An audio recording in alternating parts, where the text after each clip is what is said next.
How can we overcome the challenge of maintaining consistency for 40 days? We feel this is a major obstacle in our learning and spiritual practices. Meditation and tafakkur. The more you're connected to the Muhammadan light, the more you're connected to the teachings of the Shaykh, hawla and quwwa comes to you. If you're not connected, then how are you going to get hawla? How are you going to have any help? You call parents, you call relatives, you complain to your friends, you're looking for hawla in all the wrong places. Don't they have a song like that? Yeah. You're looking for hawla in all the wrong places. Every time you open your mouth to the wrong person, the hawla goes further away from you. So your help can only come from heavens.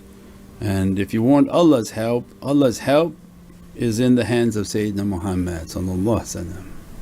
So how do I reach the hand of Prophet? Is all his Muhammadiyun, because they fulfilled and they are the living reality of the bayat, which Allah describes that they took the hand of Prophet through the hands of their shaykhs. Allah's hand is upon their hand and they fulfilled the covenant of their soul. So we look for them in our lives and reach to the Muhammadan hands so that hawla can come to us, help can come to us, power can come to us. But it doesn't mean your prayers will be given in accordance to your will, because this path is based on fulfilling God's will, Allah's will, not your will. Allah's will shall be done. So everybody wants their will to be done, and that's where the danger comes. Everyone has three, has the ego, has a shaitan, and the ego and the shaitan are holding the soul hostage. So we're going to make a docudrama. So you watch criminal movies and you learn a lot. So the ego is a nice-faced criminal and his partner is the shaitan. Two of them, they're holding your soul hostage, right? So when a shaykh is like the police, Department of Homeland Services, but they're homeland from heavens. They're dispatched on this earth for what? To save your soul. They knock on your door and say, hello, is different than regular guidance. They know there's a soul and they're being held hostage. And the guy answering the door, he's been trained to give you cookies and tea, and he does it with a smile, right? But the shaykh is not fooled by cookies and tea. Means he's not being fooled by the egos of people, because he's been sent. He's been sent to save the hostage. Who's the soul? You know the soul has been under, like in those movies, they build a concrete vault and they hide the guy down so the soul can scream and nobody will hear. But when a shaykh is dispatched for guidance, he knows, he can communicate directly with that soul. So he's not fooled by the ego, and the ego is always the front man, nice, laughing, very cordial, to disarm you, to make you to be fooled. The waswas is the violent, dangerous one who's hiding. So why tests come in your life and why you get prodded, especially as soon as you enter into tariqah? Because the shaykh wants to now identify the dangerous one. That when you get tested you get angered, and now the characteristics of your shaitan come out. Oh, why was that guy so angry? Why all of a sudden this came out like that? Why was like that? And that's the great goal of our reality. So then the guy answering the ego, nobody listening to him. We know that he's going to put on a nice show. What they want to know is, how evil is your evilness? That's the dangerous one that they have to deal with. They have to keep their eye on that evilness. So he's like a beast that wants to come out. If you prod the ego enough, he'll come, because he'll push the ego aside and now show you who he really is. And that's what they want to deal with, that's the one they want to understand and say, okay, that's the evil that has to be destroyed. So then why do they teach you muraqabah? That's a message for your soul. Hello, hello, we know that you're down there. Don't worry, we're here to save you. Close your eyes, connect with us. Close your eyes, close your eyes. And the soul is hearing. And then the soul will close and begin to hear.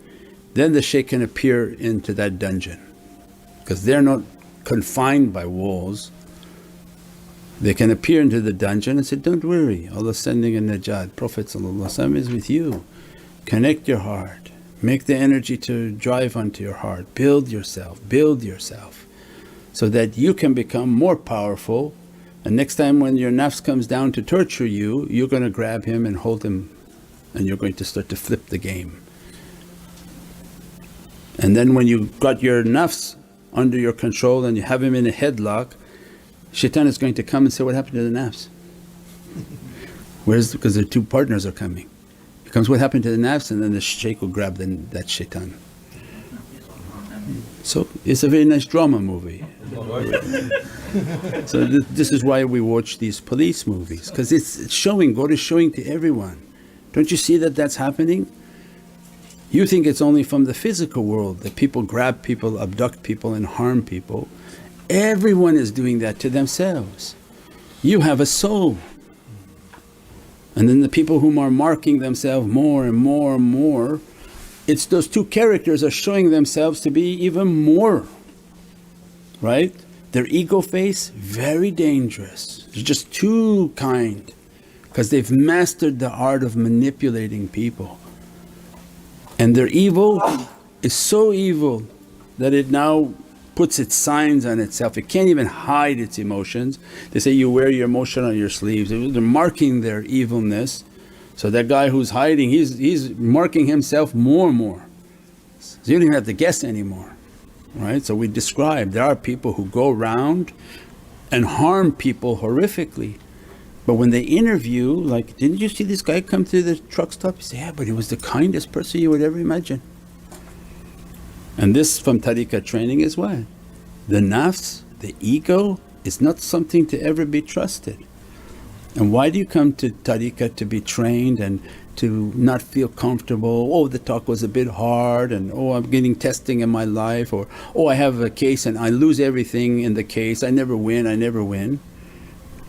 Because you don't understand the game yet.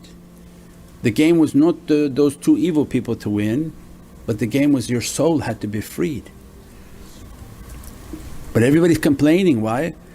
Because the ego's complaining. Why is this happening to me? What's happening? The shaitan is complaining, why is this going like this, but the soul is never complaining. As many difficulties that come into your life, the soul will never complain. It's so happy that just destroy these two, I'm going to be free one day, until one day they die and then he's ultimately free. But if you can do it before death, then what did Plato describe? Pluto or Play-Doh? Pluto was from Disneyland, right? Ancient realities. That the people in the cave, they're stuck in a hole, in a chal. We won't say cave because cave means something else for us. And they never got out, and they have a fire and they see shadows and they interpret shadows and stories, means their whole life is false and they never came into the light, never into the reality. Our life is about escaping and going into the reality, inshaAllah. But next will be coming movies.